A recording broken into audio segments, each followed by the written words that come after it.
Let me begin by saying thank you for taking all the mats that were prepared today, which makes my heart delightful. So how many of you had a hard time getting to service this morning because you felt a little sluggish? What? Oh my, 3-4 people. Yeah, that's totally understandable. Mornings can be rough. But let me ask you this question. How many of you have never judged someone else's behavior? Never judged. Right, now we're on the same page. As we go through life, we are constantly faced with choices. In a way, life is just one choice after another. Where we are today is the result of all the decisions we've made. Some we feel good about, and others we might wish we could take back. So it's clear making wise choices is key to having a meaningful life. Now let's zoom in on that precise moment when a choice is made. If we pause and pay close attention, we'll notice something powerful. Every decision arises from our own mind. The same mind that's constantly meeting the world moment by moment. Have you ever paused to watch your mind in those moments when it collides with uncertainty, craving, or anger? In one Buddhism, such moments can be seen as battlefields, not because they are chaotic, but because they reveal a quiet inner tension. Our mind comes face to face with forces both inside and outside. And right there, in that sacred space of choice, we either move forward with clarity or we get pulled off course by Mara. This morning, I'd like to explore that space with you. So I titled this talk, as Kathy mentioned, Sacred Struggles, where Dharma and Mara meet. So let's take some time together to reflect on the everyday struggles we face and how those moments can open the door to something deeper. So some of you might be thinking, what's Dharma and what is Mara? What's that all about? Especially if you're new to one Buddhism, these terms can sound a little unfamiliar. But in fact, this is a great place to begin because the first step is learning how to tell them apart. So let's start with Dharma. You already heard this word this morning at least. We call this weekly gathering our Sunday Dharma service. And I often greet you by saying, "Dear Dharma friends." So what does actually Dharma mean? In its broadest sense, Dharma refers to what is right, appropriate, and truly beneficial.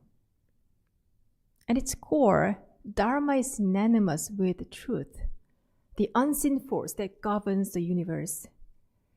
This is why the teachings of enlightened people are often called Dharma words. They resonate with this deep universal truth. But Dharma isn't just something outside of us. It can also arise from within, in the noble aspirations we carry in our hearts, our love of learning, and our desire to grow. It also includes the people who support our growth. That's why we call each other Dharma friends. So what would Dharma look like in daily life? For someone like Sai, preparing for an exam, it might be a quiet study space, the discipline to stay focused, or the motivation to keep going. For an office worker, It might mean setting clear priorities at the start of the day and staying committed to them, even while navigating unexpected tasks.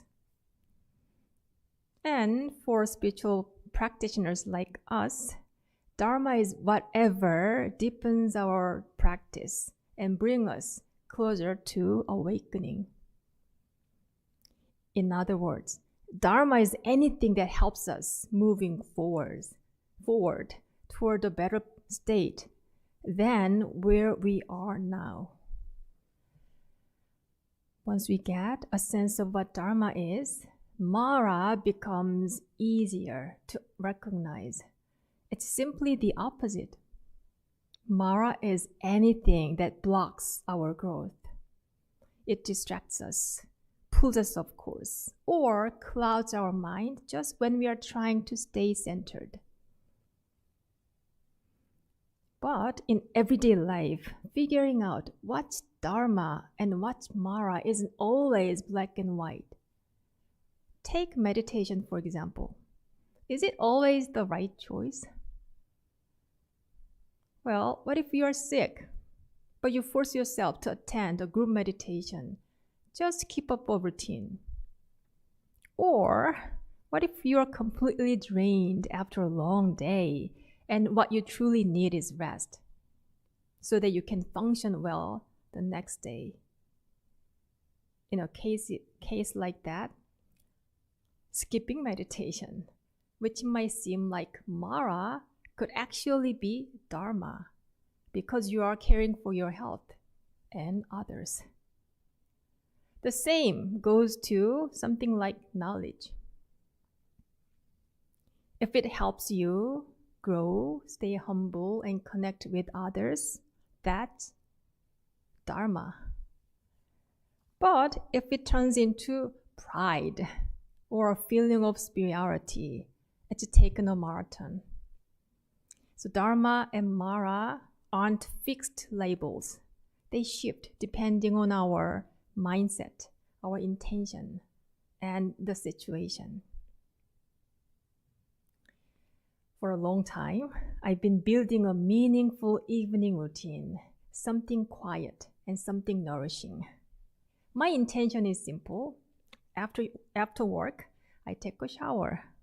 I sit at my desk just for 1 hour to read, reflect, or write. But here's when I struggle. A voice creeps in. Just sit on the couch just for a minute. Maybe read one article from Tricycle. Do you know Tricycle, the Buddhist magazine? So I sit, I read, and before I know it, I'm scrolling. Sounds familiar? 10-15 minutes gone. By the time I look up, the stillness I hoped for has passed me by. That pull, that urge to delay or escape into something easier, that's Mara at work. So as we all know, Mara is not an evil figure with pitchfork. It's the subtle inner voice saying that you can get to your desk later.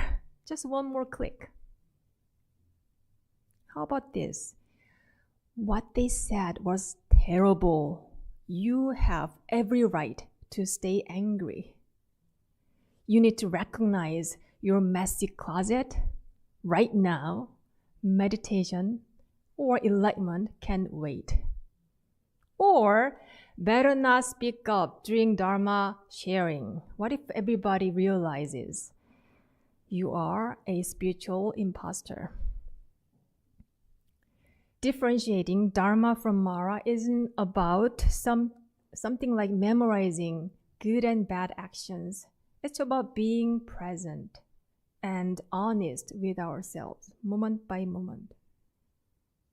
So I ask you, what's the Mara that you're working with these days? What is that quiet distraction, that inner resistance that shows up just when you are trying to do something meaningful. In addition to the moment-to-moment pull of Mara, there are also the strong patterns we've built over time. It helps to understand the kinds of thoughts and emotions we tend to cling to, especially when we are caught in judgment, fear, or insecurity. This is the activity of the discriminative and clinging mind, what we more commonly refer to as attachment. Attachment can come in many forms. Attachment to personal identity, roles, or self-image. Deep-seated fear rooted in childhood. Attachment to family members or close relationships. To meet this challenge, we must begin by recognizing our attachments and setting a clear intention to let them go. Living at the One Dharma Center, I visit my parents in Korea every other year, and each visit reveals, sometimes painfully, the passage of time.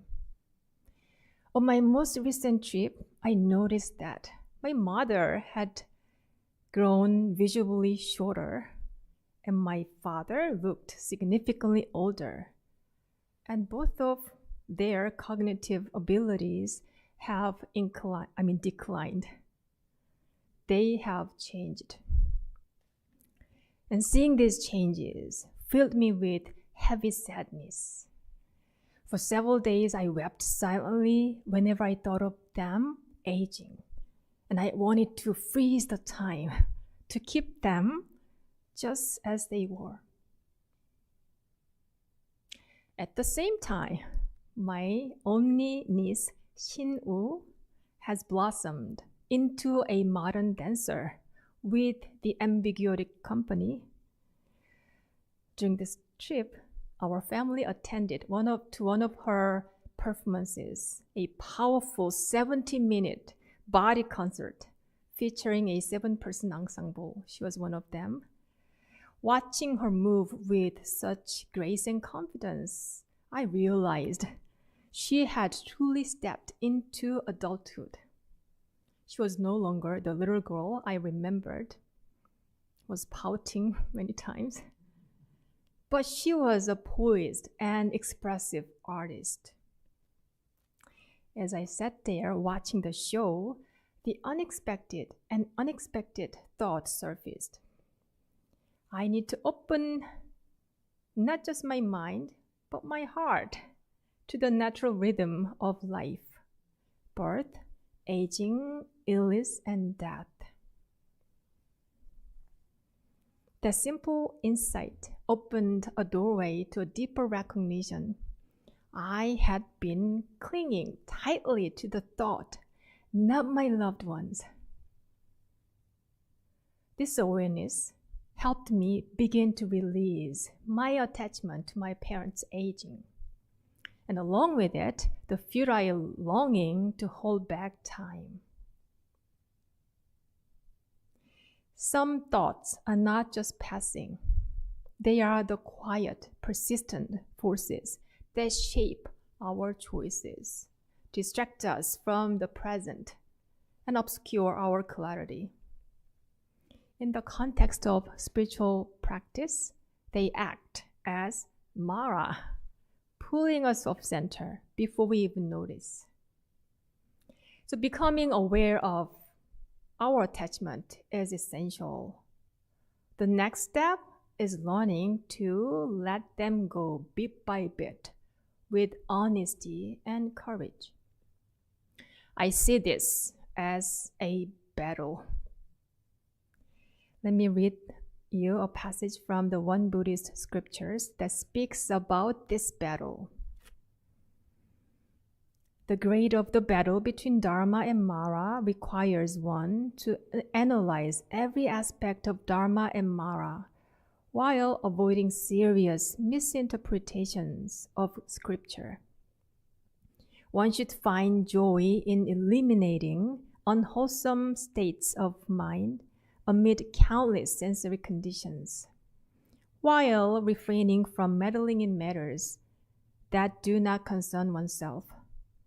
Even in small matters, Dharma should prevail more than half the time. What stands out to me in this passage is the reminder to take a close look at every aspect of Dharma and Mara, and especially that the last line, even in the small, everyday moments, Dharma should guide us more often than not. Let's take a moment to reflect on what it means to analyze every aspect of Dharma and Mara.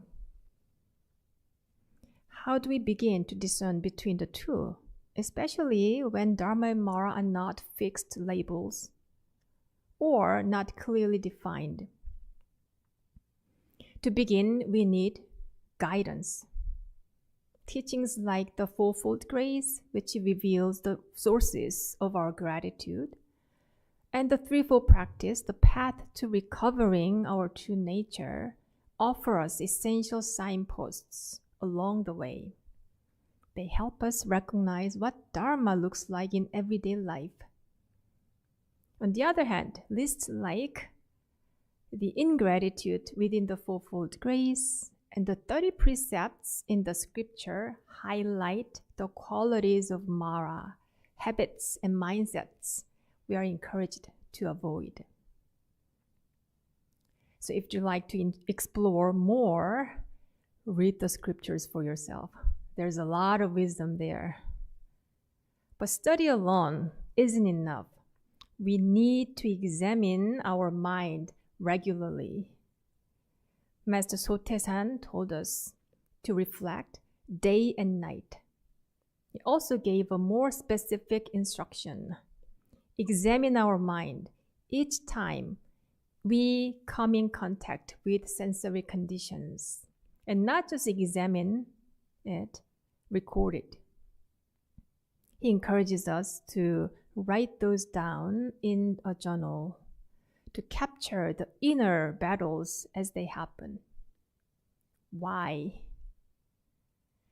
Because when we write them down, they become real, visible, tangible data about our inner world. And without tracking the actual struggles of our mind, how can we really know which side is winning? So once we begin looking closely at what Dharma and Mara really are, we are no longer just thinking about them. We are stepping into the sacred fight. And it's sacred because we are no longer fooling ourselves. At this stage, Dharma doesn't win all the time. Sometimes Mara takes the upper hand. For example, in working to build my evening routine, although most days feels like victories, there are still times when my willpower gives in to the subtle inner voice. Even then, I do not make excuses. I recognize what happened. I know I lost that round. But here's the thing. When we keep showing up for this inner battle, when we keep examining our mind, recognizing our patterns, and recording it, what we learn, then one day, in at least one area of our life, Dharma will prevail over Mara. And that moment becomes a turning point, a gateway into the next stage, where Dharma grows stronger and Mara begins to lose its grip. So let me repeat what it means to step onto this battlefield. Even if you feel like you've lost today, even if you gave in to distraction or doubt, you can't fool yourself anymore, because now you are watching. Now you're paying attention. And that alone is enough to change everything. So let's come back to the core of it all. This inner battle we've been talking about It's not some dramatic or distant war. It's something that happens in the most ordinary moments.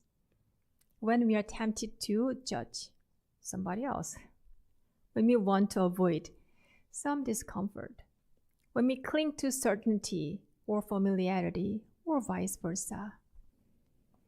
Those moments are sacred because they offer us a chance to pause, to grow, and to choose. Master Taesan described this inner battle as 심리 공부, a deep inner study of mind. It's a profoundly personal practice, one that only I can undertake. It calls us to look inward, to examine the hidden layers of our heart, and to take full responsibility for that inner work. So let me leave you with this question. Who can be actually engaging in this battle between Dharma and Mara? It's not just anyone. This kind of inner struggle only happens when someone truly cares. You don't take an exam unless you're aiming for something, right?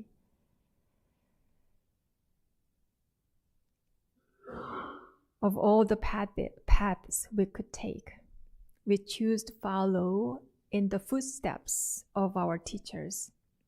Even in the small, subtle moments, with the support of our teachers, we are the ones who have to discern what's Mara and what's Dharma, and then make a conscious choice. That inner responsibility is where real practice begins.